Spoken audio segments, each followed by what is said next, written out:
¿sí? Ahí estaríamos.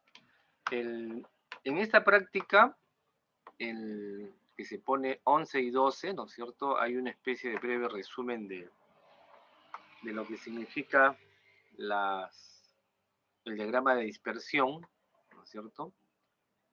A modo de ejemplo se pone en el primer caso, cuando la pendiente es positiva o la tendencia es positiva, resulta que el R es 1, después sabemos qué significa el R cuadrado también igual a 1.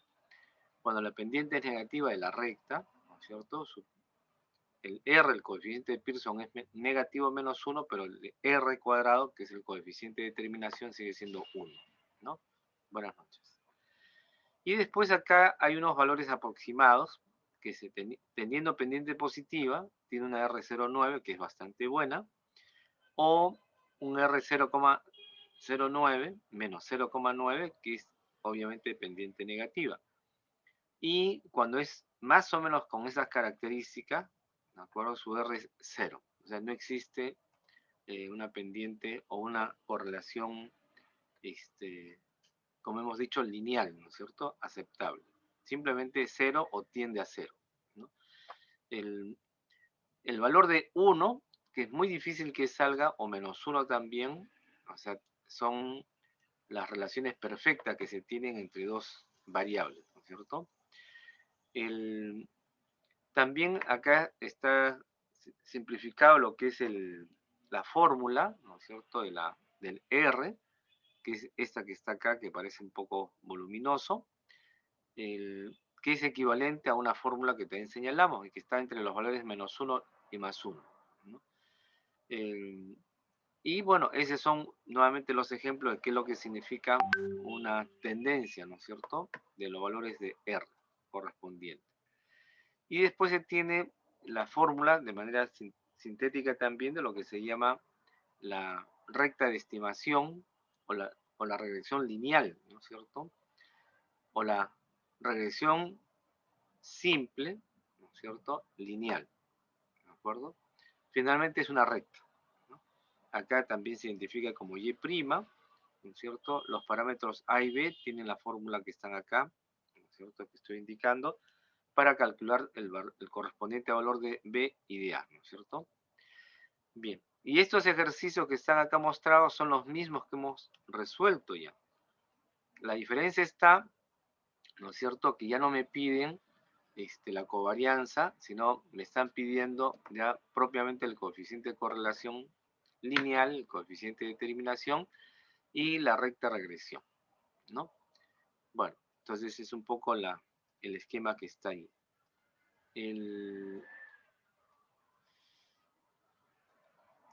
Y si no me equivoco,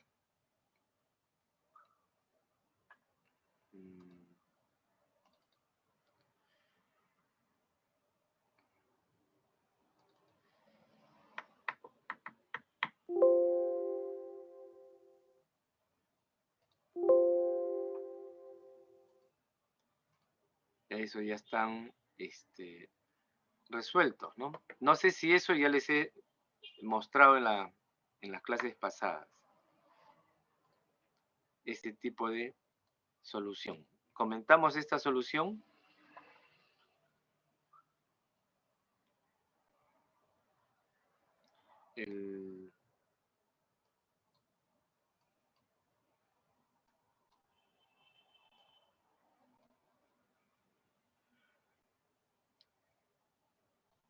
Estos son los datos que yo tengo, ¿no es cierto?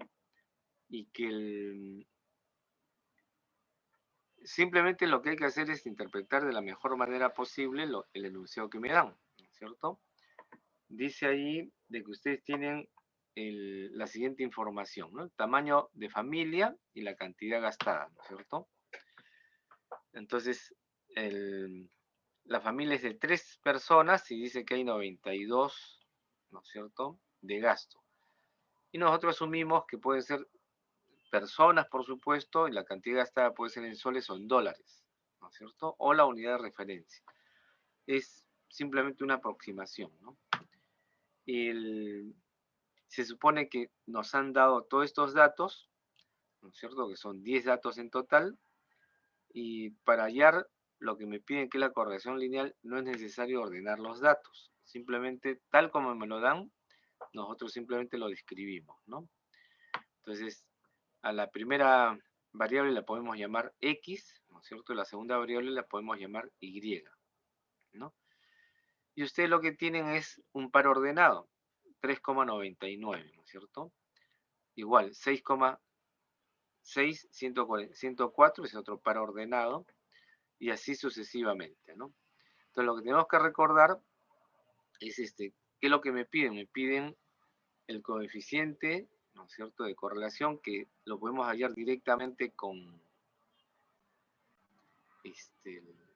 el Excel, o si gustan lo calculamos con las fórmulas que ya conocemos, ¿no es cierto? Entonces, mi punto de vista es que ustedes lo que pueden hacer es, nosotros lo que vamos a hacer es calcularlo con Excel, y ustedes lo comprobarían utilizando las fórmulas que le hemos dejado, que son prácticamente las mismas, ¿no es cierto? Van a tener los mismos resultados, ¿ok? Bueno, entonces, para calcularlo por Excel, basta solamente sombrear esto de acá, ¿no? Toda la tabla no es necesario, ¿no? Realmente es innecesario. Simplemente es dos formas de calcular lo mismo, ¿no es cierto? A estas alturas hemos estado combinando el uso de las tablas, ¿no es cierto?, de fórmulas, con el uso de Excel. Y si ustedes manejan o de alguna manera dominan el Excel, le va a ser fácil también después entenderlo con cualquier otro paquete estadístico, ¿no?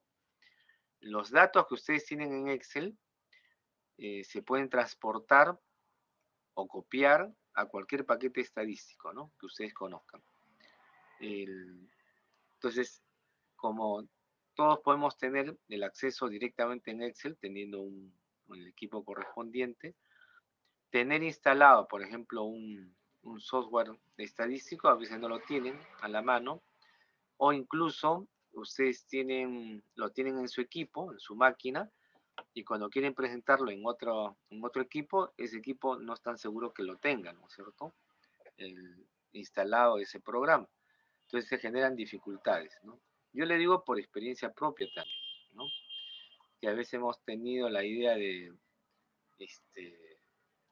hacer en el SPSS, por ejemplo, y cuando hemos ido a otro equipo hemos tenido el problema que no tienen ese paquete estadístico, ¿no?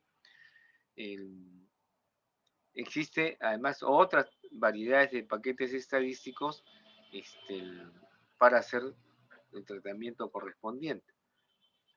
Pero por eso es útil empezar con el Excel, ¿no? Como repito, después de eso se puede hacer traslado de los datos a cualquier otro paquete, ¿no? Ok, entonces esta gráfica que está acá, ¿no es cierto?, que por ejemplo lo puedo eliminar, ya lo eliminé, ¿no?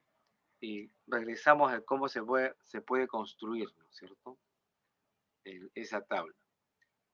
Ustedes ya saben que eso lo tienen que sombrear, ¿no es cierto? Apretan control, sombrean la segunda columna y se va a insertar donde están los gráficos, ¿no?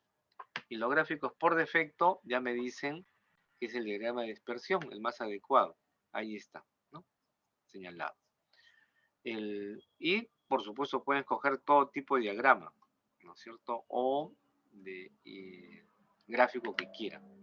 Nosotros queremos el de dispersión, ¿no? Estamos en ese tema. Y ahí aparece, ¿no?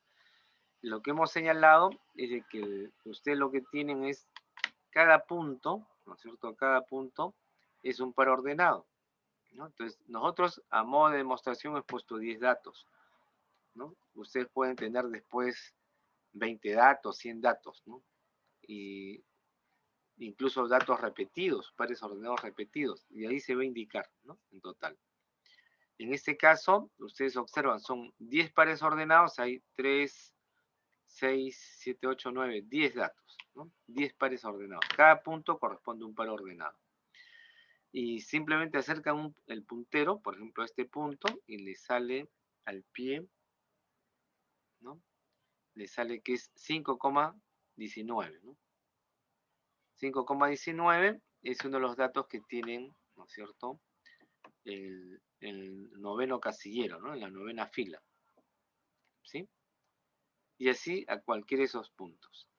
Y luego de eso también lo que se puede hacer es, y de hecho lo que nos piden finalmente, ustedes hacen el clic derecho, ¿no? En cualquier punto y les sale esta pequeña ventana para poder hacer varias cosas, ¿no es cierto? Y lo que nos interesa ahora es, por el tema que estamos siguiendo, agregar línea de tendencia, ¿no? Ese es el término. Hacemos clic, ¿no? Y aparece ya, ¿no es cierto?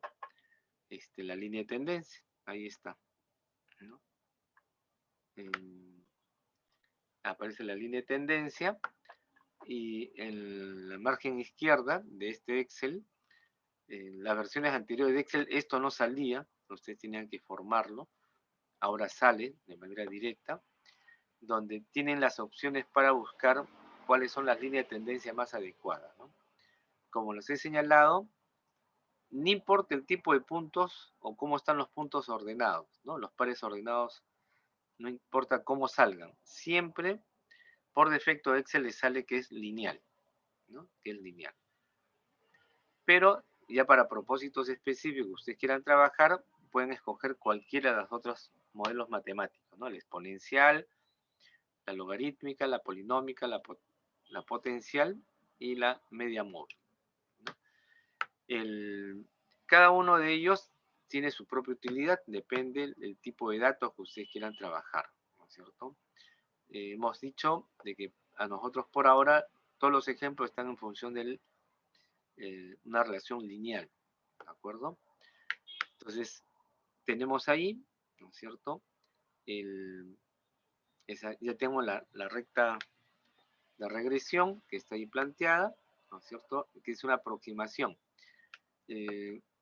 Habíamos dicho de que para calcular esta recta regresión o línea de tendencia, como lo llama Excel, tenemos que hacer algunos cálculos aplicando alguna teoría matemática de los mínimos cuadrados, le llaman, ¿no? Que no solamente se utiliza para este caso, se utiliza para otros casos, ¿no? Otras aplicaciones de ese modelo, ¿no? Matemático. Entonces, Excel lo que hace es automáticamente resolver lo que nosotros solamente lo mostramos, de cómo se tendría que demostrar, ¿no? Y establece esa recta, ¿no? Ya está. Nosotros le llamamos recta regresión, repito, y Excel le llama línea de tendencia. Y si esto, en esta pantalla que está al costado, en esa columna al costado que está en Excel, vemos tres pequeños casilleros que dice señalar la intersección, ¿no? Señalar la intersección significa que si esta es una recta, yo quiero ver dónde se intersecta, ¿no? En el eje Y o en el eje Profesor, X. Sí, mil disculpas, pero ahí veo en su propio Excel que dice ejercicios del 1, 2, 3 y 4, después dice ejercicios 5 y 6, y ahorita ya estamos viendo la 12, si no me equivoco, 11, 12. sí, exacto. Y los demás ejercicios 7, 8, 9, 10, Son los mismos, ¿sí? sí, son los mismos enunciados. La Ah, diferencia está en que acá solamente pido coeficiente de correlación lineal, ¿no? ¿y en los otros? ¿Qué es lo que pide? Haga la nube de puntos, ¿no es cierto? Ya. O calcule la covarianza, ¿no? Entonces yo estoy yendo de frente a la recta regresión, ¿no? Ya, Pero profesor. el enunciado es el mismo, por si acaso. Perfecto, muchas gracias. Ok, no hay de qué, señorita. Bueno, entonces estamos viendo de que estamos de que nosotros queremos la recta regresión y Excel nos ayuda a ver, señalar la intersección que es, ¿no? Si ustedes proyectan esa recta, ¿no es cierto?, hacia el eje Y, claro, la tendencia a intersectarlo por ahí. Eso nos explica señalar la intersección, ¿no? No es nuestro interés ese cálculo por ahora, sino más bien presentar ecuación en el gráfico, ¿no? Y presentar el R al cuadrado en el gráfico, que ya hemos explicado qué significa. Entonces vamos a hacer los dos, ¿no? Los dos casos. Y ahí aparece, ¿no? Ahí están las dos fórmulas, ¿no? Y después, como se ve un poquito pequeñito, alguno de ustedes me enseñó que solamente ahí está, ¿no? Ahí están las dos fórmulas, ¿no? El Y, que es el Y estimado, ¿no? La recta regresión, esta es la fórmula de la recta regresión que lo he copiado acá nuevamente, ¿no? Y el R cuadrado. Por la forma que yo tengo, ¿no es cierto?, que es una tendencia positiva, conociendo el R cuadrado, que es 0,3471, ¿de acuerdo? La R, propiamente, ¿cómo se calculaba? Le sacaba la raíz cuadrada, nada más, ¿no es cierto? Entonces he copiado acá el coeficiente de determinación, 0,3471, ¿no es cierto? Le sacó la raíz cuadrada y me sale 0,5891, ¿no? Como en todos los ejercicios, yo les señalo el ejercicio, pero lo que yo les pido es que ustedes lo comprueben, hagan el cálculo correspondiente. Entonces, ya tengo lo que me piden, ¿no es cierto? La recta regresión, que es el 11,276x más 60,359, ¿no? Y con este R cuadrado que me da Excel, ya puedo calcular también el coeficiente de correlación R.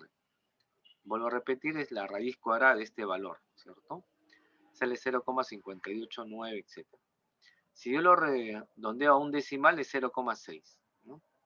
Entonces hemos señalado, como lo señalo acá, en esta gráfica que está, esta recta que está en rojo, ¿no? Eso que está acá. ¿Qué es lo que me interesa?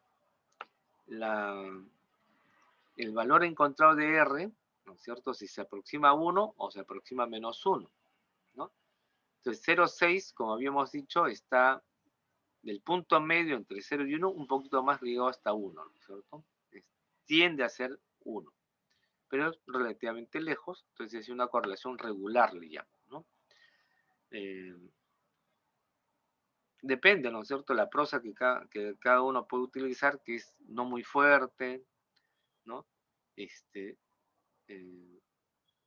Tiende a ser fuerte, etcétera, ¿no? Y esto, decíamos, ¿para qué me sirve? ¿No es cierto? Esto me sirve para explicar el comportamiento de, ¿no es cierto?, de esta relación entre el tamaño de la familia y la cantidad gastada, ¿no? Entonces, ¿qué cosa observamos acá? En el tamaño de la familia solamente me han dado han ido a hacer una encuesta, por ejemplo, han revisado fichas, ¿no? En el cual el mínimo es de tres personas de una familia y máximo 6, ¿no? Por ahí lo veo, mínimo entre 3 y 6. Entonces, ¿qué es lo que pasa? Yo quisiera estimar qué es lo que pasa con, si tuvieran 7 miembros, ¿no? La familia. Entonces, si tuviera 7 miembros, no me dan los datos, porque solamente tengo 10 datos, ¿no? Que están entre tamaño de la familia 3 a máximo 6. Pero ¿qué pasa si tengo familias de 7 miembros? Entonces, acá pongo, ¿no es cierto? CAX igual 7 miembros de la familia, ¿no? Entonces, ¿cuál es la estimación de Y? De ahí la palabra estimar, ¿no es cierto? Quiero proyectarme, tenés la otra forma de decirlo, ¿qué pasaría si tuvieran 7 miembros de la familia, ¿no? En términos empresariales, eso más o menos, ¿qué significa? Si yo invierto 1.000 soles, ¿no? ¿Cuánto gano? Ah, tú vas a ganar, cada inversión de 1.000 soles ganarás pues 100 soles, perfecto. ¿Y qué pasa si invierto 2.000? ¿No? ¿Qué pasa si invierto 3.000? Entonces, un analista financiero lo tendrá que decir, ¿no es cierto?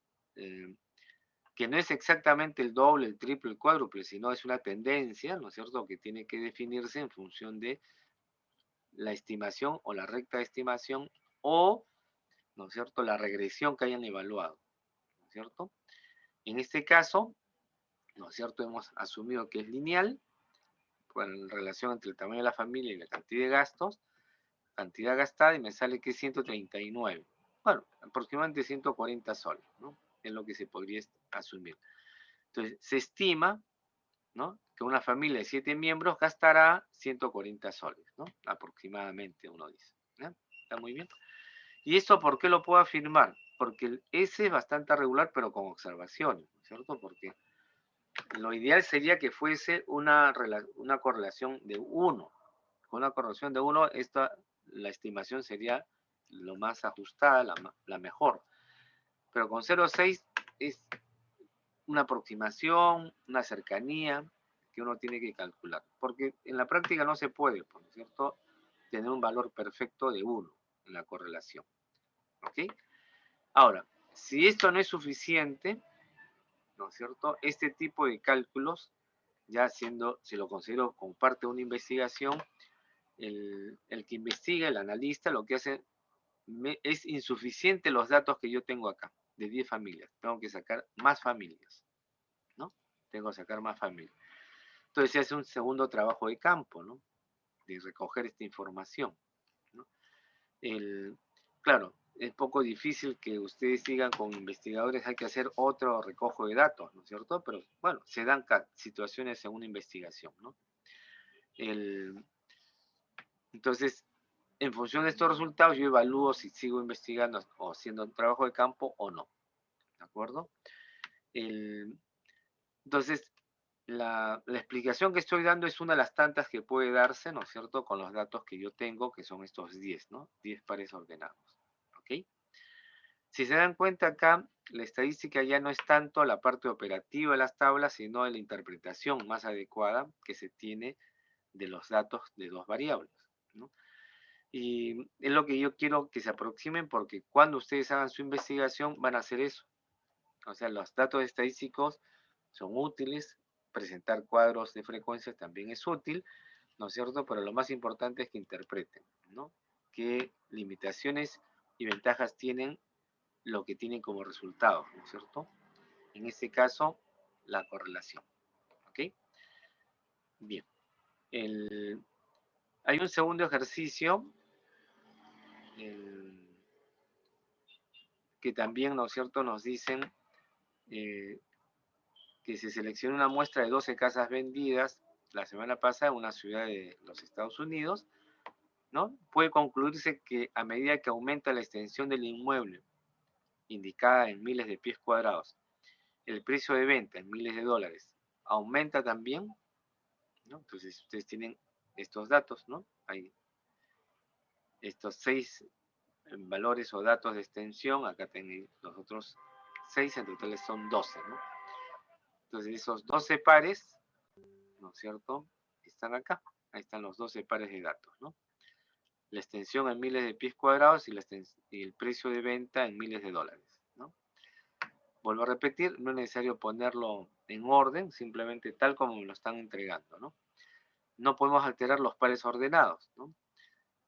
La primera extensión de terreno es de 1,4 miles de pies cuadrados y está valorizado su venta en 100.000, ¿no?, dólares. Ahí está, lo pongo ahí. Otra extensión, ¿no es cierto?, 1,3 miles de pies cuadrados, ¿no? Vale un poco más, 110.000 metros cuadrados. Eso creo que lo habíamos comentado, que era importante indicar la diferencia porque a pesar que pueden estar en una sola región, en la misma localidad, la extensión de terreno sí, pues a más extensión de terreno me va a costar más, ¿no es cierto?, el predio, el terreno correspondiente. Pero a veces depende también, o no solamente a veces, sino también depende de la ubicación exacta, ¿no? Si está en una zona de repente más cercana a la carretera o la avenida principal, ¿no? Si está cerca o no tan cerca, dependiendo, ¿no es cierto?, las características del predio, a un lago, a un río, ¿no es cierto? Si tiene mucho desnivel el terreno, ¿no es cierto?, no es tan plano como uno quisiera, ¿no? Y hay otros factores adicionales como, por ejemplo, de que es el lugar, sobre todo en el caso de Perú, ¿no es cierto?, una tremenda preocupación cuando se adquiere un predio, un terreno, es si está ubicado en un lugar, en un sitio arqueológico, ¿no es cierto? Entonces, dependiendo del sitio, la valoración del sitio arqueológico puede valerles más o puede valerles menos, ¿no es cierto? Entonces, lo que ya me estoy adelantando es de que, además de la extensión de terreno, también hay otros factores para el costo, ¿no? Para la venta del terreno correspondiente, ¿ok? Y luego de eso, lo que ustedes tienen, dado estos pares de datos, los trasladan al gráfico, ¿no? Entonces, ahí está en el gráfico, ¿no? Que a modo de ejemplo, también lo hemos hecho igual que en el ejemplo anterior. Se sombrean las dos columnas de datos, ¿no es cierto? Y me dan estos puntos, ¿no es cierto? Y esos puntos después proyectan ustedes, como hemos hecho acá, la línea de tendencia, ¿no? Y lineal por defecto, a pesar que esto está un poco más extendido, estirado, ¿no es cierto? Las cosas. Y luego simplemente lo que hemos hecho es seleccionar la presentación de la ecuación en el gráfico y la presentación del valor de R cuadrado, ¿no? Y ahí está, ¿no? Nada más. Y esos valores, ¿no es cierto? Ya tengo la recta regresión directamente y tiende a ser positiva, ¿no? O sea, está tendiendo a ser positiva. Entonces, por lo tanto, ¿no es cierto? El R va a ser positiva. Acá el R cuadrado, claro, toda cantidad, sea positiva o negativa, va a salir positiva. Pero por la tendencia, yo sé que R va a ser positiva, ¿no? Entonces, simplemente acá ya escribo la recta de regresión, el coeficiente de determinación y el coeficiente de correlación. ¿Qué es lo que comprobamos? Lo redondeamos a un decimal, me sale 0,3, ¿no? ¿Qué significa eso? Que es una correlación débil, ¿no? Del 0 a 1 está, ¿no? Menos de la mitad. 0,5 está en medio, no, está menos todavía, ¿no es cierto? Entonces, según las características de las variables, repito, ustedes pueden decir que esto también es significativo, ¿no? En el sentido que sí, pues sale positivo. Entonces, es significativo, ¿no? O sea, la extensión, ¿no?, del terreno contribuye a su valoración, o al precio de venta en este caso, ¿no? Pero el 0,3, ¿qué va a significar? Que existen otros factores, ¿no? Hay otras variables que determinan, ¿no es cierto?, de que un lote, un terreno, aumente su precio, ¿no? Eso vuelvo a repetir, ya lo hemos señalado hace unos momentos, que puede ser pues la ubicación, qué tipo de tierra, de la calidad de la tierra, ¿no es cierto? Las condiciones, incluso si ustedes han tenido algunas experiencias buenas o malas, a veces se compra un predio en juicio, ¿no? Entonces no sé si ustedes tienen esa experiencia, en todo caso yo lo he leído, felizmente no he tenido esa experiencia personal, de que cuando un terreno está en litigio, ¿no?, cuando hay una discusión de la familia o de los propietarios y alguien quiere venderlo, ¿no es cierto? El accionista mayoritario, el dueño de la mayor extensión de terreno, de ese lote, quiere venderlo. Si está en litigio, ¿aumenta el valor o disminuye el valor? Disminuye el valor, ¿no es cierto?, del terreno. Porque el sanear, como se le llama, creo, a un bien, tiene un costo, ¿no? Un costo y un tiempo, ¿no? Entonces, por lo tanto, se deprecia el valor del terreno, ¿cierto? Entonces, ese también es otro factor u otra variable, ¿no es cierto?, que hay que tener en cuenta para la valorización de un terreno, ¿no? Eso es lo que me está explicando este resultado, 0,3, ¿no? Y cuando, entonces, la pregunta era si tenía que verle para el precio de venta la extensión de terreno. ¿Ustedes qué dirían? ¿No? Puede concluirse que a medida que aumenta la extensión del inmueble, el precio de venta aumenta también, ¿ustedes qué le dirían? ¿Qué respondería ante eso? Según esas características, yo diría que sí, ¿sí? Es sí, porque es positiva, ¿no? Porque su correlación es positiva. Pero, punto seguido, o coma, ¿no? También tendrían que agregarle de que no es el único factor, ¿no? No es la única característica que eh, para la mejora de la venta, ¿no? El precio de venta. También existen otros factores, ¿no? Es lo que tendría que decirse, ¿no? Por si acaso. Ok. En el tercer ejercicio, ¿no es cierto? También ustedes tienen, ¿no es cierto? Dice, un fabricante de equipos para ejercicio físico desea estudiar la relación entre el número de meses desde que se compró el equipo, el tiempo que se usaron los aparatos, la semana pasada, ¿no? Igual, ¿no es cierto? Acá las primeras columnas de personas son las personas, los propietarios que adquirieron esa máquina. Luego están los meses de posesión y las horas de ejercicio, ¿no? En total hay 2, 4, 5, hay 10 datos, ¿no? 10 datos. Ok, queremos saber qué es lo que pasa entre la relación del tiempo adquirido de ese equipo y las horas de uso que tiene esa máquina, ¿no? Entonces ahí están los datos, están los 10 datos, acá están planteados, ¿no es cierto? Y también tiene, por supuesto, el gráfico correspondiente. Y ahí aparece una relación. El primer ejemplo que hicimos fue una relación regular, más o menos fuerte, ¿no es cierto? Pero positiva. El segundo caso que acabamos de ver también era positivo, un poco débil, pero positivo. En este caso es un ejemplo en el cual se muestra la relación débil, o perdón, negativa, ¿no es cierto? Entonces, la recta regresión, si ustedes se dan cuenta, el coeficiente de x también sale negativo, ¿no? En matemática, si esto solamente fuese una recta, la ecuación de la recta, eso significa, menos, significaría que la pendiente es negativa, ¿sí? Que la pendiente es negativa. Este coeficiente de x negativo es, repito, la pendiente de la recta. Pero el coeficiente de determinación es otro valor y el coeficiente de correlación también es otro valor. Solo lo que hacen es coincidir en el signo, ¿no?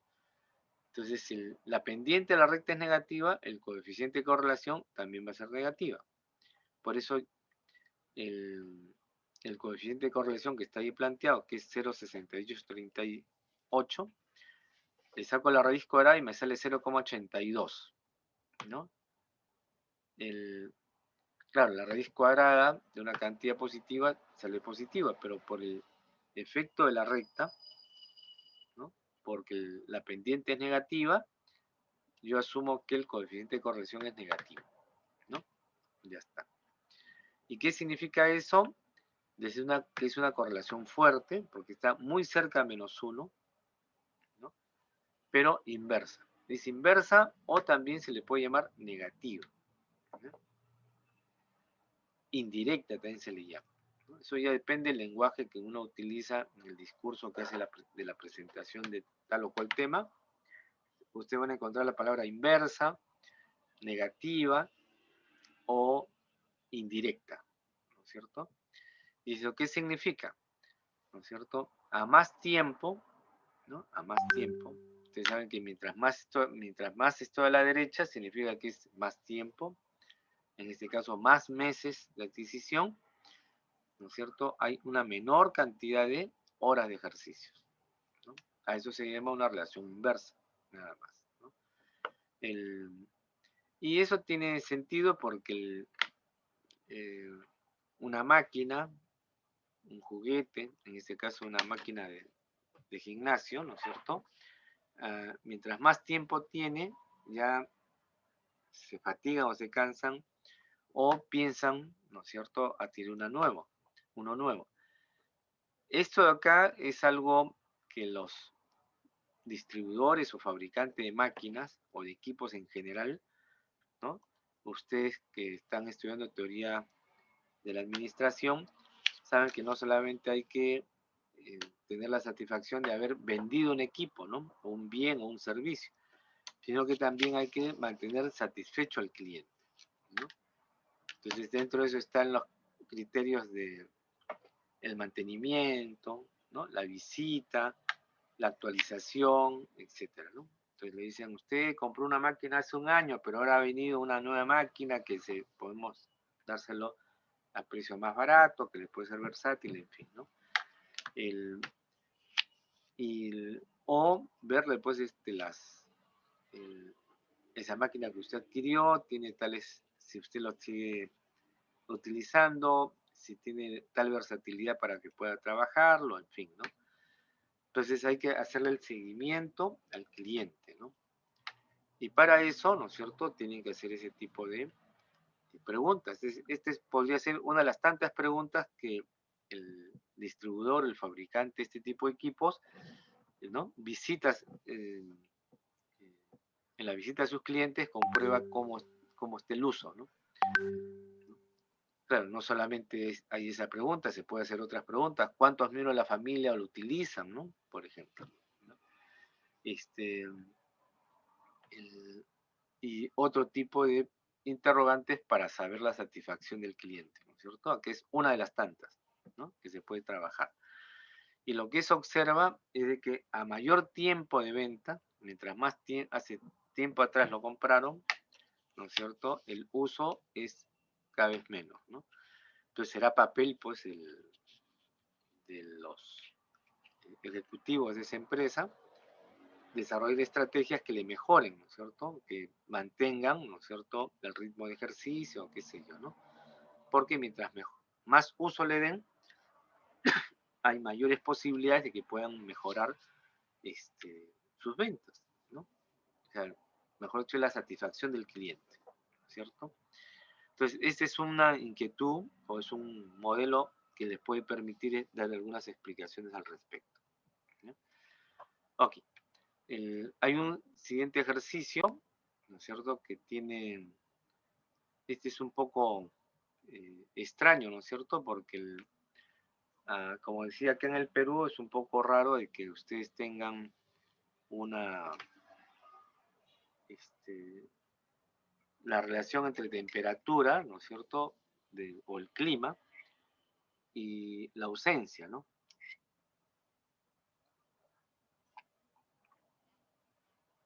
Pero puede darse, ¿no es cierto? Finalmente es lógico que pueda dar ese tipo de características, ¿no?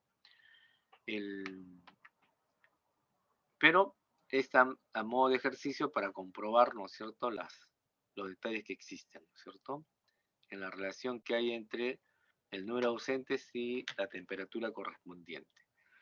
En algún momento yo les he señalado que en los estudios de investigación a veces hay variables que a uno en lo personal no le es agradable o no consideran relevante, pero para otros investigadores u otras investigaciones sí puede ser relevante, ¿no? Mientras más detallados sean las características de investigación, es mucho mejor, ¿no? Y a veces uno tiene que restringir las variables o las dimensiones de la variable para que uno pueda ejecutarlo, ¿no?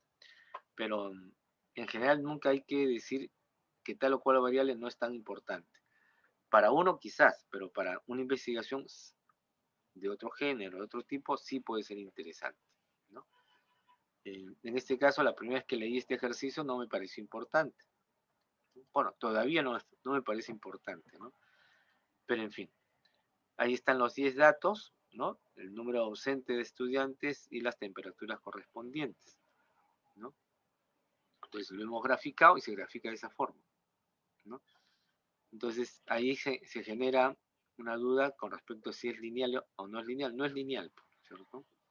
Entonces lo que ustedes hacen es buscar, agregar línea de tendencia, a pesar que no es lineal, fíjense, ¿no es cierto?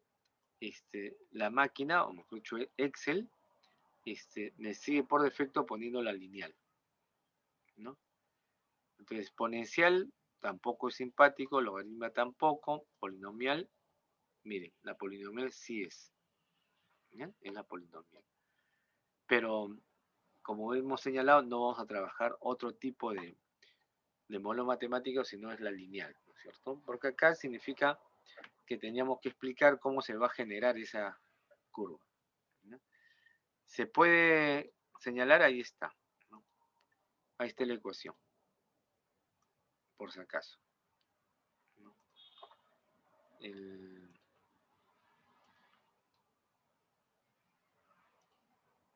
Y si ustedes observan, creo que acá abajo podría verse mejor, ya no es lineal, pues no es la forma de una recta, sino es la forma de una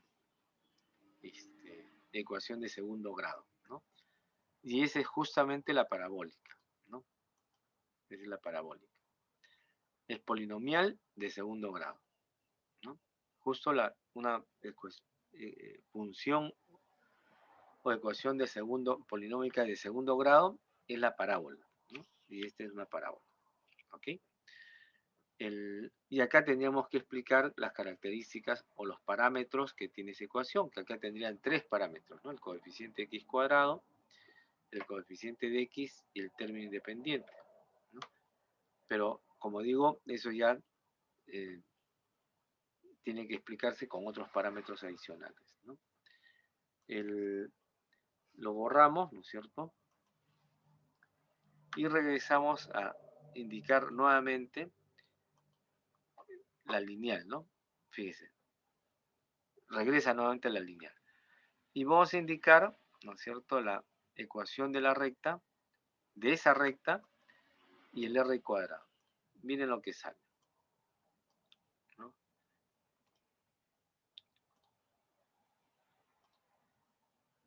Sale un valor del coeficiente de x bajísimo, 0,0096, casi horizontal, ¿no es cierto? Recuerden, cuando la pendiente es casi cero, es una horizontal, ¿no? En matemáticas. Y coincide, ¿no es cierto?, con el r cuadrado. Entonces, miren, el r cuadrado, el coeficiente de determinación, como ven allí, sale 0,122052, ¿no? Es pobrísimo, ¿no es cierto? ¿Y qué valor creen que salga el coeficiente de correlación?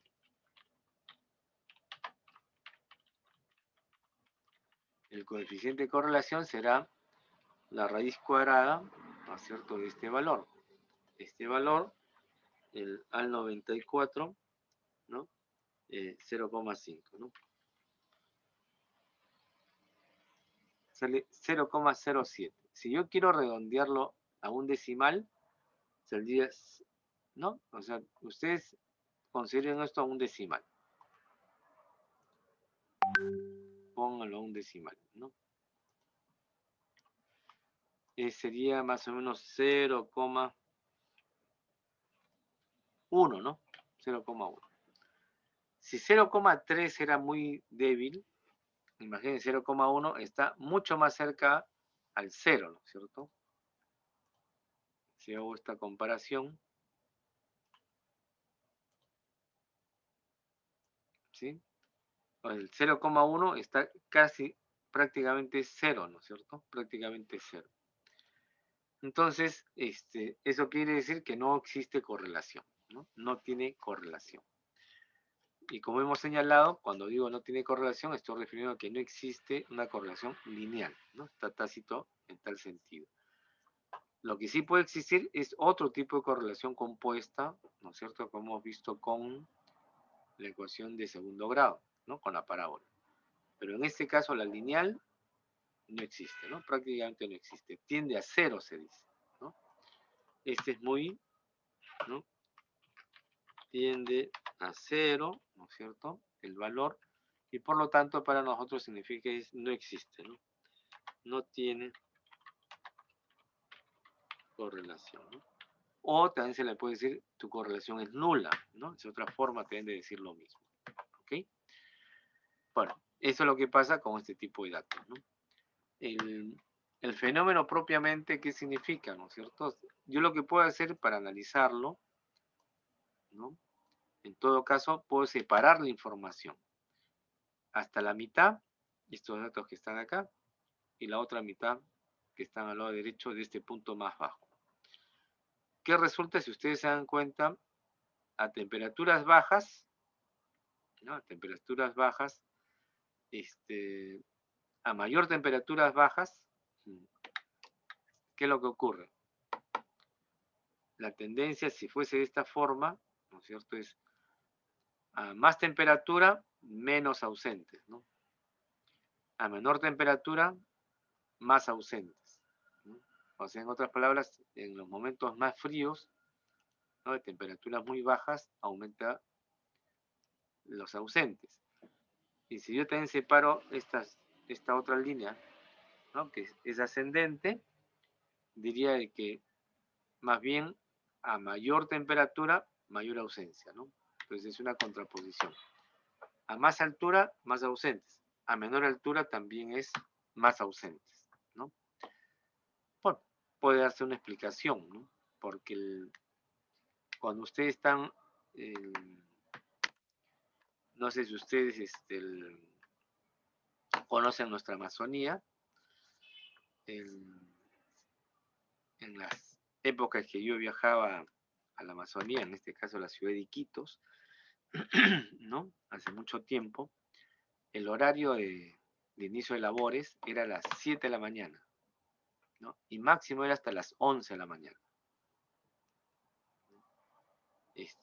Era una decisión, no sé si eso sigue, bueno, en esa época, ¿cuánto tiempo habría? No había pues aire acondicionado, y si había aire acondicionado era muy caro, ¿no? Los edificios no tenían aire acondicionado, sino solamente ventiladores, ¿no? Entonces el personal no podía trabajar a mediodía, entonces simplemente se suspendía, ¿no? Y en esa época el sector público solamente laboraba, en el verano laboraba a mediodía. No sé si ustedes recordarán, pueden preguntarle a sus familiares mayores, en el sector público, ¿no es cierto?, en verano, en la región amazónica se trabajaba a mediodía, ¿no? Y en la tarde ya no se trabajaba, no se podía con el calor, ¿no? Y ellos lo justificaban plenamente, ¿no? Eso ocurre también, acá hay zonas o regiones del Perú que son muy gélidas, ¿no?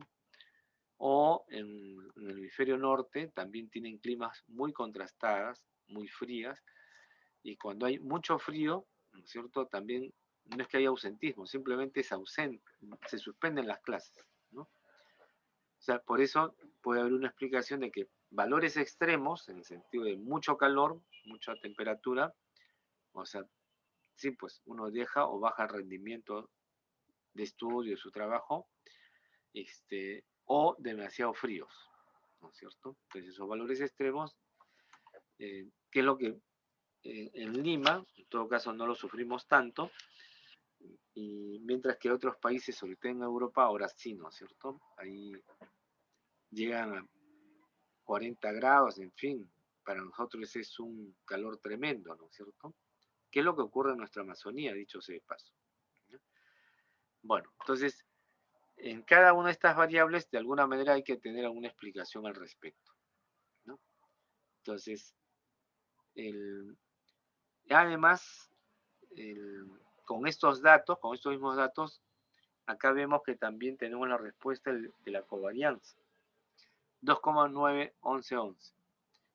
¿Qué cosa nos dice la covarianza? Que es una relación positiva. Claro, como acá R también nos salió 0,1, también diríamos que es una correlación positiva. Hemos dicho ya varias veces que la covarianza ya deja en desuso porque no nos da mucho detalle, ¿no es cierto? Y son valores demasiado contrastantes, variados, ¿no? Mientras que el coeficiente de correlación ya tiene valores entre -1 y +1.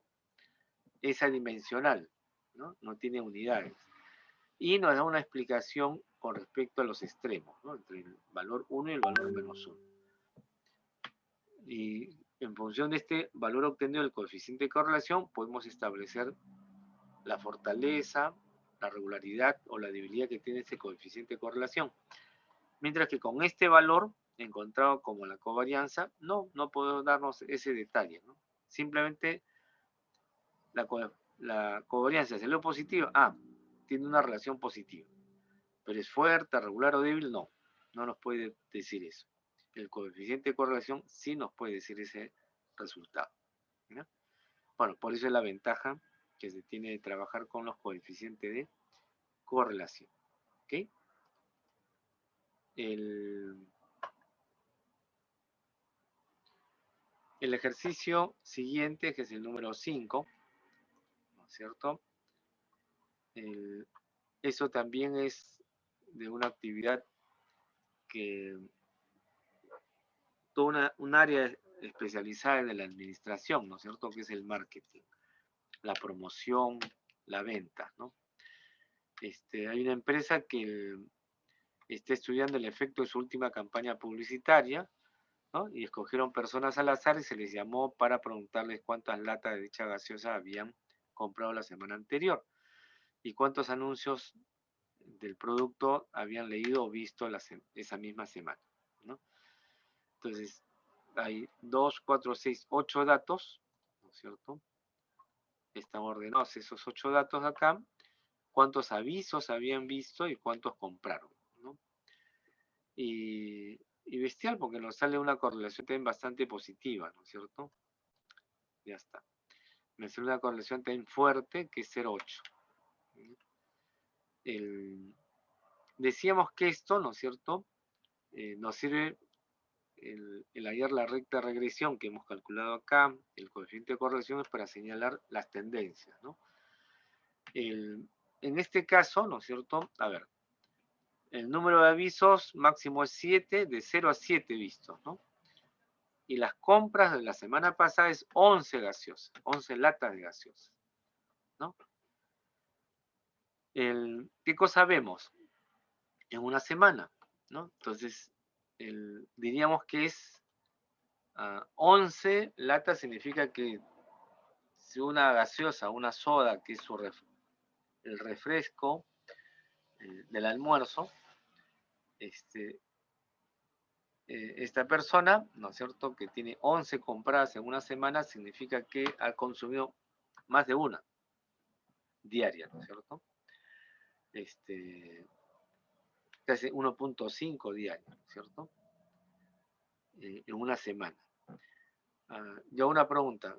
Claro, podemos decir, si aumentamos la propaganda, va a haber más venta, ¿no?, por persona. Incluso acá hay uno de 18, que es más de 2 gaseosas por día, ¿no es cierto? Pero hay una pregunta. ¿Ustedes creen que mientras más propaganda la gente va a comprar o consumir más latas de gaseosa? Tiene un límite, ¿no es cierto? Un límite. Porque ahora hay una contracampaña sobre lo que conocemos como la obesidad, ¿no? Los médicos ya no consideran la obesidad algo común, sino que ya es una enfermedad, ¿no es cierto? En lo normal, sobrepeso 1, sobrepeso 2, obesidad mórbida, ¿no?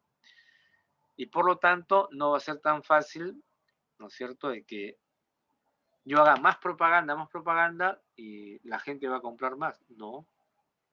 Hay una especie de saturación, ¿cierto? Porque, y no solamente para las bebidas gaseosas, sino para cualquier otro producto, ¿no?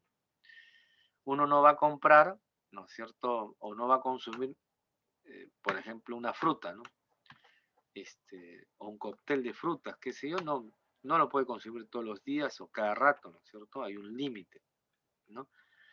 Entonces, los publicistas tienen que medir también el aspecto de cuál es el mejor número, mejor dicho, cuál es el número óptimo de propaganda que se tiene que dar para el consumo aceptable de ese producto. Porque, como repito, también tiene que haber lo que llama la saturación o lo contraproducente que significa eso, ¿no es cierto? Producto de esta discusión que estoy señalando de la obesidad, recuerden que en el Perú, hace 1 o 2 años, empezó a discutirse sobre los hexágonos, creo, ¿no? Que es esa propaganda que debe salir en los productos de mucha cantidad de azúcar, ¿no? Octágonos, ¿no? Los Octágonos, octágonos, sí. disculpen mi ignorancia. Octógonos. No, yo tengo Octógonos. Octógonos, sí. Ok. Hexágono dije yo, ¿no? De cerca, está cerca. Está cerca, por aproximación. Y recuerden que se ha desatado toda una discusión, un debate, ¿no es cierto? Cómo deberían ponerse, ¿no? A qué productos, cuáles son los límites, los mínimos y los máximos, en fin, ¿no? Por eso decía que hay una especie de contracampaña. No estoy diciendo si es bueno o malo, simplemente estoy diciendo que es en contra de la, o en oposición a lo que es consume todo lo que tú quieras, ¿no? Ya eso es, creo que la propia, los especialistas de salud dicen pues que hay que moderarse, por supuesto, ¿no? Más aún, no sé si ustedes han escuchado hablar del doctor Elmer Huerta, ¿no? Que es un médico peruano que no reside en el Perú, pero que tiene mucha sintonía en una emisora radial, al margen de los comentarios que ha hecho sobre la pandemia. Antes de eso, bueno, además que él escribe, o supongo que sigue escribiendo en el diario El Comercio,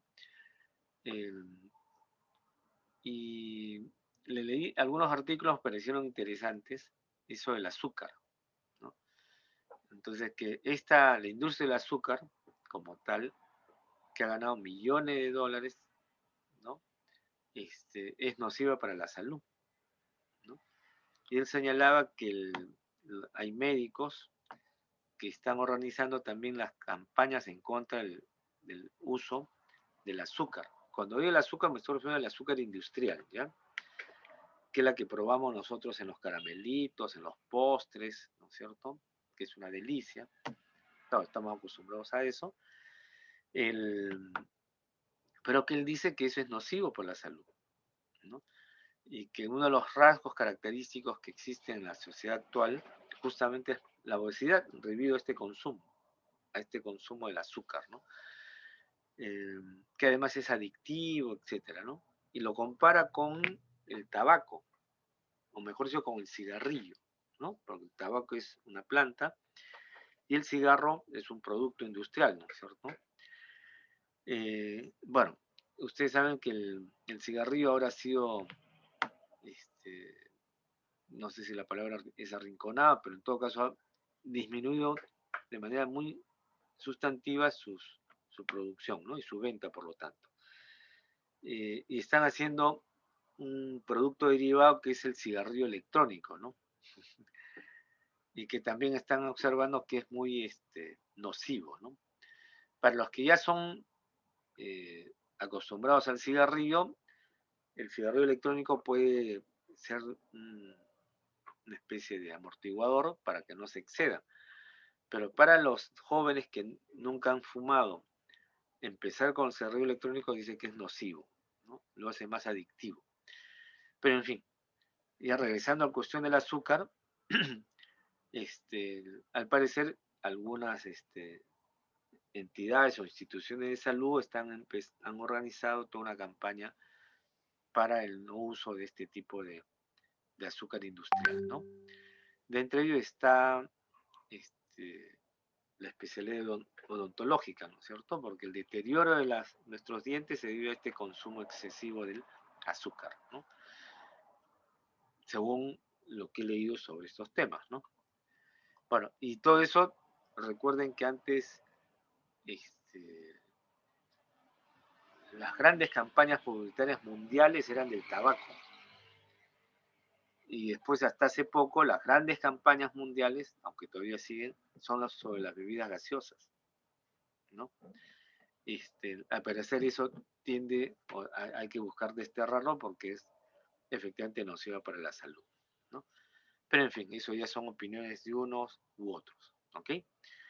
Bien, eso es con respecto a lo que es este ejemplo, ¿no? Al respecto. Luego tenemos el ejercicio número 6, ¿no? Dice que se ha realizado un estudio para determinar la relación entre los ingresos y ahorros mensuales y se ha obtenido los siguientes datos, ¿no? En decena de dólares, ¿no? ¿Ok? Entonces ahí está en los ingresos y egresos, ¿no? Y ahorros, perdón, ¿no? Y obviamente eso es casi una tendencia, ¿no es cierto?, general, de que la persona que tiene más ingresos tiene más ahorros, ¿no? Mayor capacidad de ahorro, ¿no? Y eso se debe a que el ser humano consume pues un límite, ¿no es cierto?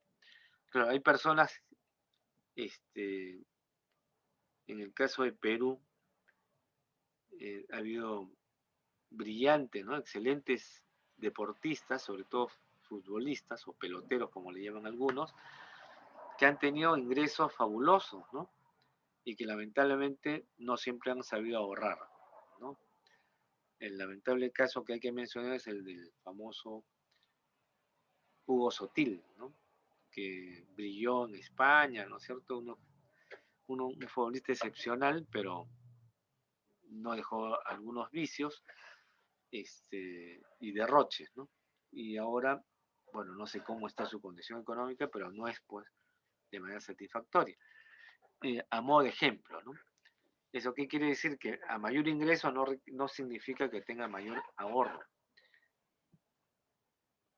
Pero la tendencia general sí, ¿no? El que tiene mayor ingreso tiene mayor ahorro, ¿no? Y bueno, ahí sale el valor de la ecuación o el modelo de la ecuación y también su correspondiente R, ¿no? R al cuadrado. Le sacamos la raíz cuadrada, ahí tenemos 0,96, ¿no?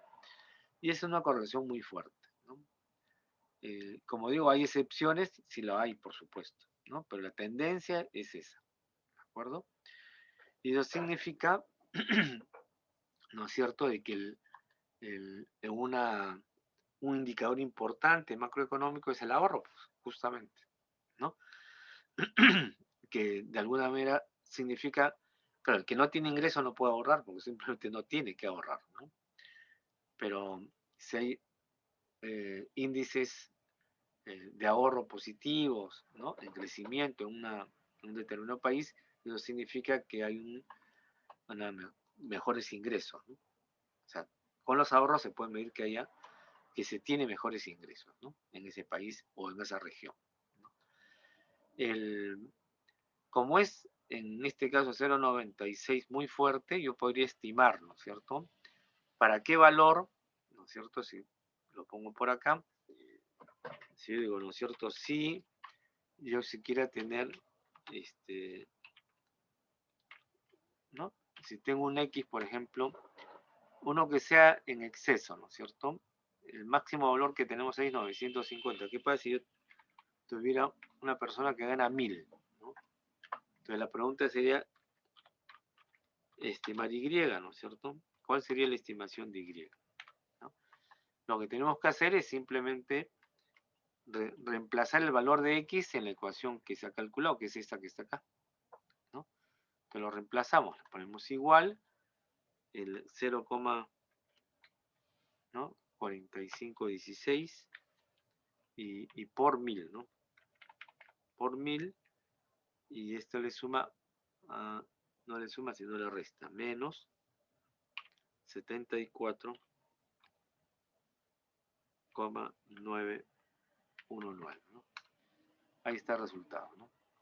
Entonces, si hay una persona o una familia que tiene un ingreso de 1000 soles o 1000 dólares, ¿no? Se puede estimar que el ahorro será aproximadamente de 377 dólares y soles, ¿no? Correspondientes. Eso se puede afirmar con mucha aproximación porque tiene una buena correlación, ¿sí? Tiene una buena correlación. Ahora, esto de acá también tiene un límite, ¿no? Como toda proyección o estimación tiene un límite, ¿no es cierto? Estos modelos se restringen, ¿no es cierto?, a determinados intervalos, ¿no? A determinados valores, ¿ya? Por ejemplo, esta tendencia puede ser hasta negativa al ingreso, no puede ser pues negativa, ¿no? Si tienes un ingreso negativo, no tienes capacidad de ahorro, ¿no?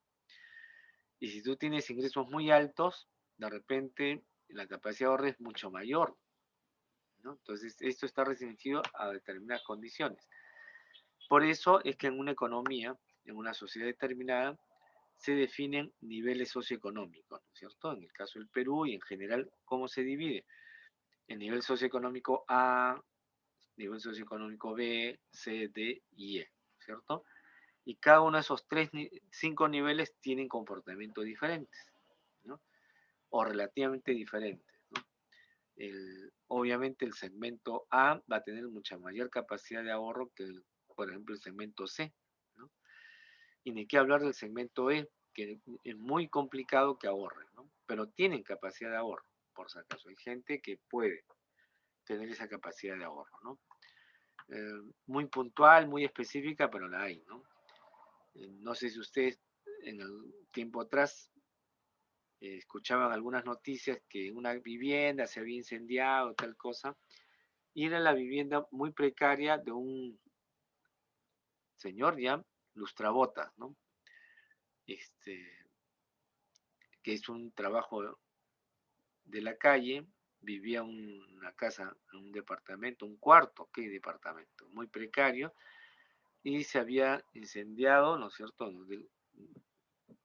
porque vivía pues en un grupo, una finca o algo así, y había perdido parte de sus ahorros, ¿no? Que lo había guardado por allí, y me parece que había ahorrado algunos miles de soles, ¿no?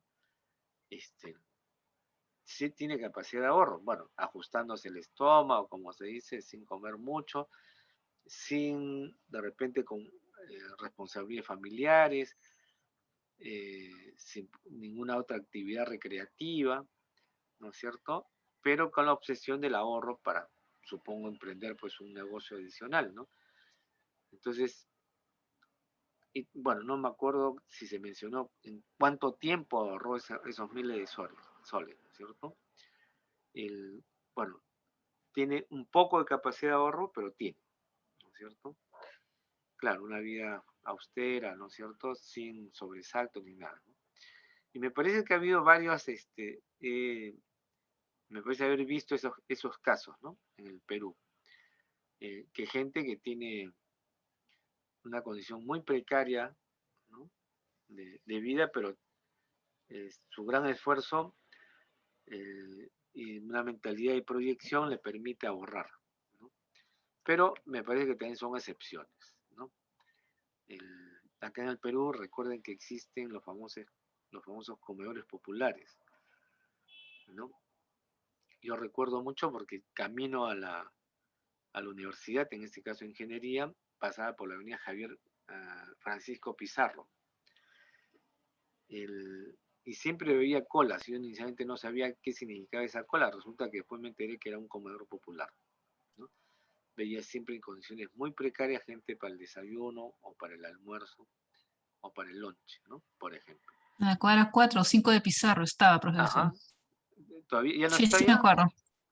¿Ya? No es verdad que yo no vivo por ahí, ya te viví en la cuadra 8 de Pizarro, sino Ah, que yo paso por ahí, o pasaba, mejor dicho, por ahí, porque ahí está el Seguro Social que está en la cuadra 5 de claro, Pizarro. exacto. Ujú. Imagínate, yo he visto cuando construyeron el seguro social. Ah, sí, wow. Bueno, yo no he visto eso, pero me acuerdo que sí Bueno, pasaba por ahí. por algo están brillando mis canas, ¿no? Yo pasaba para ir a la uni en los años 70, ¿no? Yo entré el año 73 a la universidad. Por supuesto, muy joven, ¿ya? Pero imagínense esa época. Y, y veía esas condiciones, ¿no? Precarias de la gente, ¿no? De la familia. Bueno, eso ocurre, ¿no? Entonces, ingresos menores hay capacidad de ahorro, diríamos casi de manera excepcional, y cuando hay un ingreso mucho mayor, también el ahorro no es tan lineal, sino debe tener otro modelo, ¿no? Los que ganan más, recuerdo haber escuchado eso en la familia, no sé, en el barrio decía el que la plata llama plata, ¿no? No sé si han escuchado escuchar de eso, ¿no? Tiene algún sentido porque cuando uno quiere sacar un ahorro, bueno, ahora es un poco más fácil, pero en esas épocas, si uno quería sacar un préstamo al banco, usted tiene ingresos tales, es estable, no, entonces no puede sacar un préstamo. Resulta que ahora te dan la tarjeta de crédito con solo ganar 300 soles.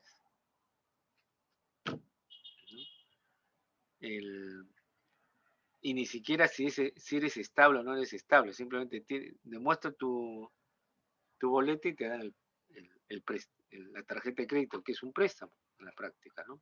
Un endeudamiento permanente. Y como también me pareció rarísimo una propaganda. Yo escucho el noticiero en las mañanas de Philly Butter, ¿no? Para escuchar un poco la variedad de noticias que hay en Lima, en el Perú. Y una empresa que estaba promocionando decía, usted necesita un préstamo, pídalo a tal lugar, ¿no? Si usted está, ¿cómo se llama este organismo que te prohíbe, que te controlan si tienes no tienes regularmente un pago, tienes pendiente un pago, estás en falta? Infocor se llama, ¿no? Y la propaganda dice así, Infocor. si usted está en deuda con Infocor o tiene un informe negativo de Infocor, no importa. Si usted está endeudado o no tiene ingresos seguros, no importa, nosotros le damos el préstamo. Escuchar esa noticia me parece rarísimo, ¿no? Desde el tiempo que yo me acuerdo de joven, quería uno solicitar un préstamo, te pedían pues un listado de requisitos, ¿no? Hasta pasar ya con solo el hecho de casi de manera automática, tú tienes un pequeño ingreso y ya te dan la tarjeta de crédito sin tu autorización incluso, ¿no? Usted no se imagina la cantidad de tarjeta de crédito que me han bombardeado, que me dice, nosotros se lo llevamos a su casa, pero yo no quiero, le digo, ahí lo tengo, ¿no? Pendiente. Y por correo, no sé, pues todos los días, todas las semanas me dicen, recoja su tarjeta de crédito. ¿Yo para qué quiero? No lo uso, ¿no? O sea, en comparación a años pasados, ahora y después con esa propaganda ya me sacó de cuadros, ¿no? Dije, ¿cómo es posible que te den un préstamo así estés endeudado? O sea, ¿tú cómo aseguras de que te van a devolver el crédito? Bueno, cosas de la vida, ¿no? Bueno, en los tiempos actuales, ¿no? Ok, eso es con respecto al ejercicio 6 sobre ingresos y ahorro, ¿no es cierto? Como ustedes se están dando cuenta, no es un problema de que tengo un modelo, establezco un modelo con los datos que me dan, puedo yo estimar para antes o para después, pero no es infinito, pues, ¿no? Siempre tienen una limitación, ¿no? Propia de ese modelo, como ocurre en todas partes, ¿no es cierto? A ver, el ejercicio número 7 dice, ¿no? Algo ligado también a su especialidad, que es un especialista en recursos humanos y laborales, ¿no? Trabaja la relación entre el salario de un trabajador y el porcentaje de ausentismo, ¿no? Para ello divide la escala salarial de una empresa en 12 niveles, ¿no? El 1, el menor nivel, y 2, el mayor nivel. 1, supongamos que es, si estamos en el sector público, se le llama pues auxiliar, ¿no? Técnico y profesional, y los sectores y los cargos de confianza, ¿no es cierto? El 1 será pues el auxiliar, el más básico, ¿no es cierto? Y el 12 será pues el ministro, ¿no? ¿Sí? Acá la numeración es un poco al revés de lo que hay en el sector público, porque el sector público el número 1 es el presidente de la República, ¿no? Es el más alto funcionario de la nación. Acá se ha codificado al revés, ¿no? El 1 es el de menor nivel, el 2 es el de mayor nivel. De la muestra obtenida en los últimos 3 años, ¿no es cierto?, se anotó el número de ausentes y el nivel de salarial correspondiente. Ahí está. Entonces, nuevamente tenemos el ejemplo. Ahí están los niveles, ¿no es cierto?, salariales, nivel de salario del 1 al 12 y las ausencias, ¿no? Entonces, hay un poco más de datos, entonces se tiene un poco más denso este detalle, ¿no? Pero el cálculo es el mismo y por lo tanto lo que se tiene es una tendencia hacia abajo, ¿no es cierto? ¿Eso qué ha significado? de que a mayor nivel, o sea, mayor nivel jerárquico, ¿no? Menos ausencia, ¿no? Menor nivel jerárquico, más ausencia, ¿no? Por ser una tendencia negativa, el R cuadrado, vuelvo a repetir, siempre sale positivo, le saco la raíz cuadrada, pero realmente es negativo el coeficiente de correlación, ¿no? Porque es la misma tendencia negativa. Y si es 0 menos 0,7 es una correlación que tiende a ser fuerte. No es 0,8 como los otros casos, sino es 0,7, ¿no? Pero como se acerca a menos 1, es la inversa o negativa, ¿no? Y es la explicación que estamos dando ahora. A mayor nivel jerárquico, menos ausencia. Ahora, esto ocurre en la realidad. En todo caso, sí, pues hay empresas, las empresas modernas, dinámicas, el que tiene mayor cargo funcional se supone el que tiene mayor responsabilidad y es el que no puede faltar, ¿cierto? Porque tiene que estar al tanto del día al día, ¿no? Y al parecer eso ocurre en esta empresa, ¿no es cierto? Pero puede ocurrir al revés, ¿no? Yo diría que en el sector público sería al revés, ¿no? Acá en el Perú, ¿no? El que tiene menor nivel jerárquico, lo más probable es que falte menos, y el de mayor nivel jerárquico falte más, ¿no? Esos antiguos escándalos que hemos visto de ministras o ministros, de altos funcionarios, en horas, se supone, de trabajo, paseándose o estando en el sauna, ¿no es cierto? No sé si recuerdan de una ministra, estoy recordando una ministra de Agricultura, si no me equivoco. Los periodistas, cuando le tienen ojeriza a un funcionario, le encontraron en pleno sauna, ¿no? En horas de oficina, 10 de la mañana, 11 de la mañana, ¿no es cierto? Cosas curiosas. Bueno, en fin. Pero en general, el que tiene mayor nivel jerárquico a una empresa se supone que se preocupa más, ¿no? En fin. Y después tenemos el ejercicio número 8, ¿no? Que es una relación ya más en el área de las ciencias naturales, de la física o de la química, como quieran verlo, ¿no? Es con respecto a la temperatura y la presión atmosférica, ¿no? La temperatura acá está medido en grados centígrados, ¿no? O grados Celsius también. Es lo que comúnmente tenemos nosotros en nuestra casa para usarlo para medir la temperatura corporal, por ejemplo, o el medio ambiente, ¿no es cierto?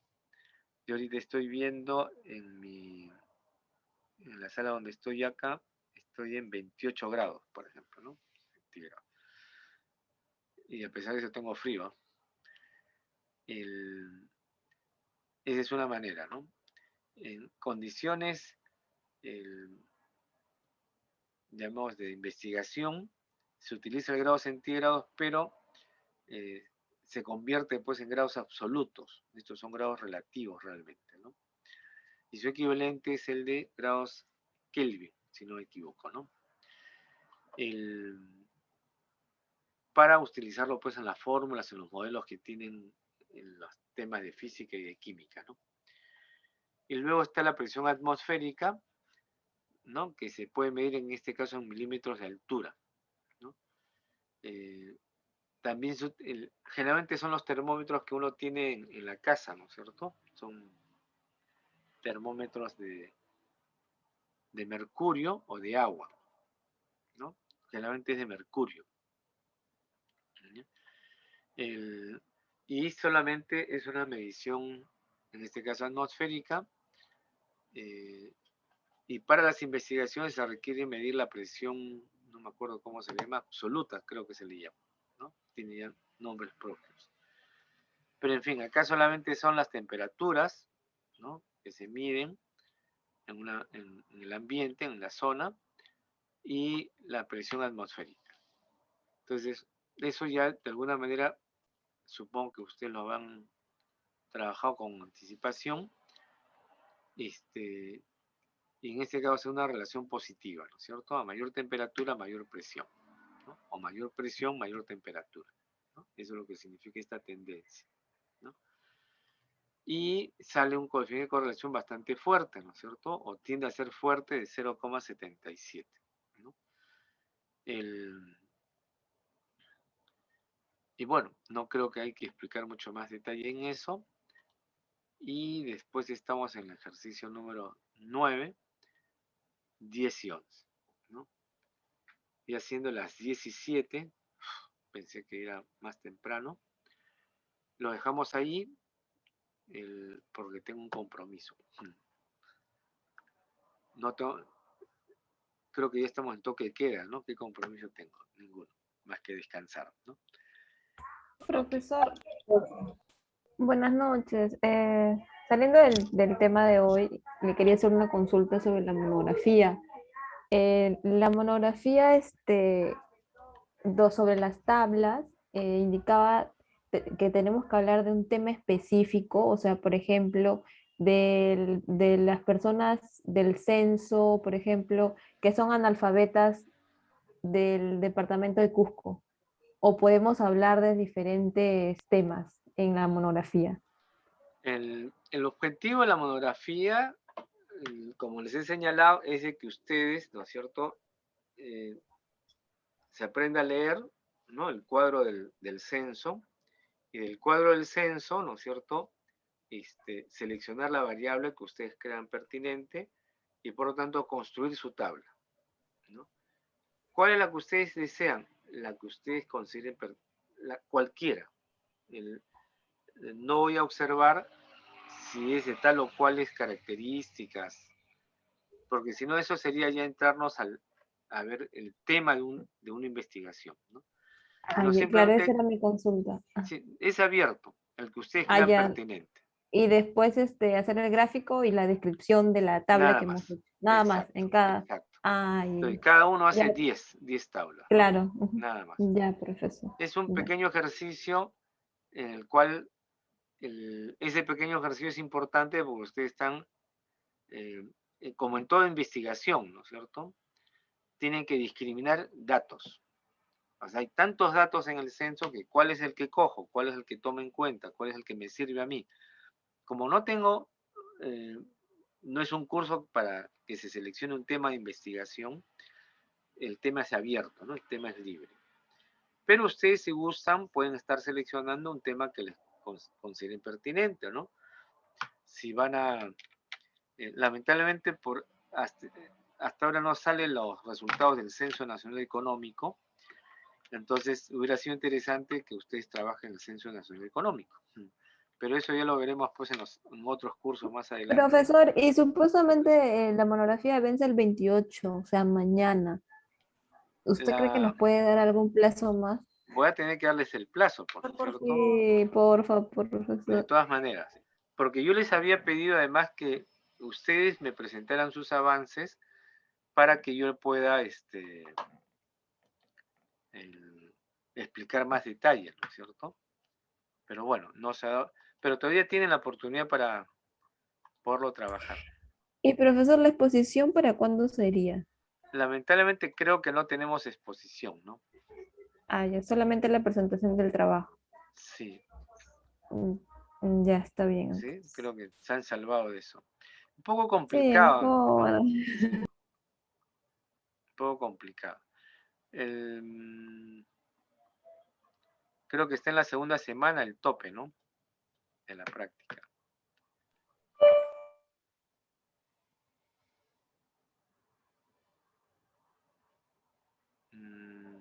El trabajo de investigación. Sí, pues hasta el 28. Pero creo que no está programado. Recién, No, no lo ha habilitado ¿no? para subirlo. Como Ajá. tarea, lo voy a programar para que me lo entreguen la semana 8. ¿Ya? Ya, profesor, gracias. Como tarea ahí le voy a Profesor, poner. buenas noches, una Buenas noches. consulta. Sí, Sí, bueno, esta sesión que hemos tenido, se está haciendo un repaso de la práctica dirigida número 10, me parece que es. sí, 10, 11 y 12. 10. Sino que estaba viendo que en la práctica número 14 hay 41 ejercicios. Sí. No sé si eso está correcto o es un error de la No, está bien. plataforma. Porque mayormente los ejercicios eran 10, 11, ¿no? Pero acá yo Ajá. veo 14, que 41 que diga. Entonces, Ya. y de eso no hemos hecho tampoco repaso. Solo hemos hecho repaso ahorita de a 10, no hay repaso de 13, 14, 15. O sea, no hay una guía de cómo hacer esos ejercicios. Y no sé cómo vamos a hacer con eso. Por eso hemos quedado les he propuesto para hacerlo el día martes. Un repaso el día martes. A la Claro, misma pero hora. ahora también veo que ¿no? El último repaso que hicimos antes de esta sesión ha sido hasta la práctica 4, ¿no? Que hicimos, que nos dio unos ejemplos así, pero ahora de ahí siguen la práctica 5, 6, 7 y 8, bueno, Ujú. hasta el 8, ¿no? Que son 4, que de eso sí no hemos repasado nada, o sea, no hemos practicado ningún ejercicio de todas esas prácticas. Entonces ahí viene mi duda, ¿no? Que vamos, ¿cómo hacemos con esos problemas? Porque en la práctica 5 son 18 ejercicios. En el 16, en la práctica 6 son 3 ejercicios de covarianza, coeficiente, y los demás son 8. Entonces, me queda la duda de cómo nos dan unos ejemplos para saber cómo resolver estas prácticas, porque son ejemplos diferentes a las PPTs, ¿no? Entonces, eso ¿Qué no les sé cómo. parece si el día martes, o sea, ustedes me alcanzan específicamente el o los ejercicios que quieran conveniente reforzar? ¿Sí? Porque como digo, es Y, regular, ¿no? ujú, y Más que está, todo por el tiempo que nos queda corto, porque ya se sí, nos pues, acaban las es clases. así. Ya. Sí, miren, si Es con 16 complicado. semanas yo me queda corto los temas, ¿no? Por más que ajuste. O a menos que Con no sé, 8, ¿qué se puede hacer con estas prácticas? O sea, no entreguen sé. la mayor cantidad de ejercicios posibles, nada más. No le voy a pedir el 100%, ¿no? Sí, eso es lo que yo tenía, porque o sea, es muy poco tiempo para tantos ejercicios que se tienen que analizar, resolver. Profesor, una consulta. En el transcurso de la semana podría mi avance de la monografía para que lo pueda revisar si estoy yendo bien. ¿Ya? Sí, el mismo martes me lo puedes entregar si gustas. O enviar para verlo. Claro, eso también enviar de los avances, Sí, profesor, de nuestras monografías, para que más o menos El, lo vean, ¿no? Unos pero borradores. yo les había comentado, como ustedes sabrán, revisar en clase todas las monografías no se pueden. Entonces yo lo que les pedía es que me presentaran una, a partir de una poder explicar si están yendo en buen camino y qué ajustes podrían hacer, ¿no? Entonces podemos aprovechar que una de sus compañeras quiere presentar y en base a eso podemos comentar y precisar eso, ¿no? ¿Les parece? Claro, también. Claro. No, pero no hay complicado hacerlo de otra forma, ¿no es cierto? Bueno, Hoy sí, día porque son estamos, bastantes. sí, yo sé que es bastante. No, revisar todo no El, se va a poder. no, pues, No, es es difícil. complicado. Ujú. No, al El, menos para que revise solamente los cuadros, ¿no? A ver sí, eso es lo que cómo. estamos Ajá, diciendo, claro. ¿sí? Mire, el trabajo ese monográfico, si lo ven con calma, no es nada complicado, es sencillo. Es simplemente leer qué tema les puede interesar y simplificarlo, ¿no? Ese sería el fondo. Por eso lo vemos el martes, con todo gusto. ¿Ya? Ok. profesor, una consulta más, por favor. Con respecto a las tablas que tiene que hacer cada integrante. Por ejemplo, en mi grupo somos 3. Y a 30 mí me tablas. tocaría, yo he elegido, o bueno, dentro de los tomos, las tablas que he visto entre nominales, ordinales. ¿Puedo hacer las nominales? Tienen que ser Todas, si gusta. necesariamente solo una. Todas pueden ser Ah, nominales, no, ordinales, numéricas. No hay discriminación. no es El, que mis 10 tengan que ser de una sola variable en no, específico. no. Ustedes pueden buscar. La intención ya. es de que ustedes me describan, primero, de todos los datos que hay allí, en el censo, en los cuadros del censo, lo ordenen en tablas de una sola variable, ¿no? Entonces, cada tabla es una variable que ustedes han construido, o definido, o seleccionado, ¿no?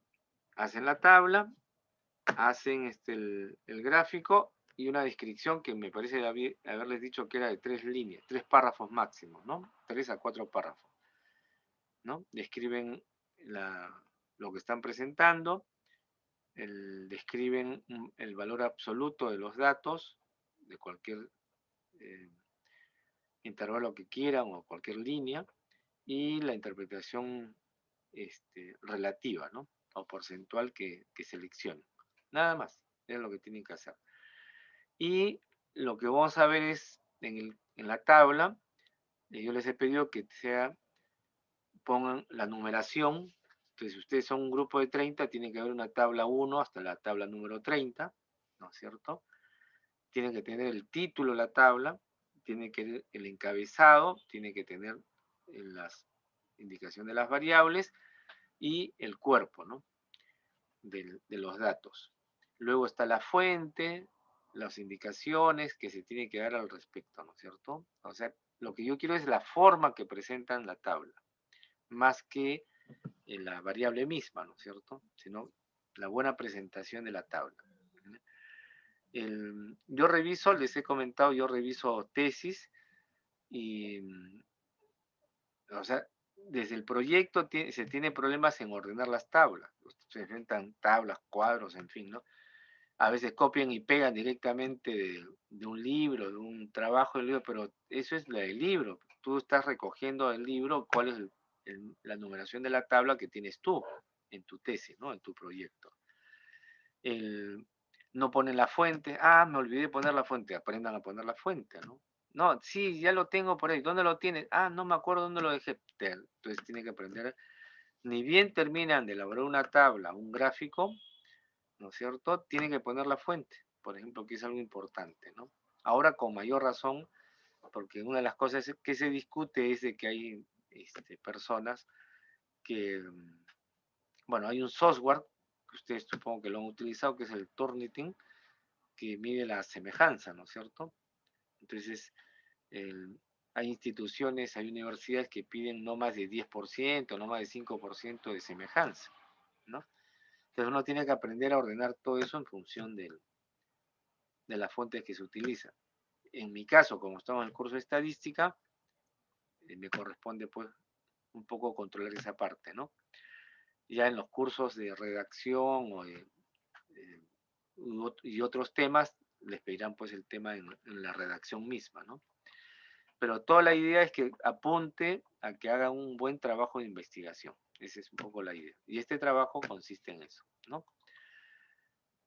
Bueno, eso es lo que le estoy indicando. ¿Ok?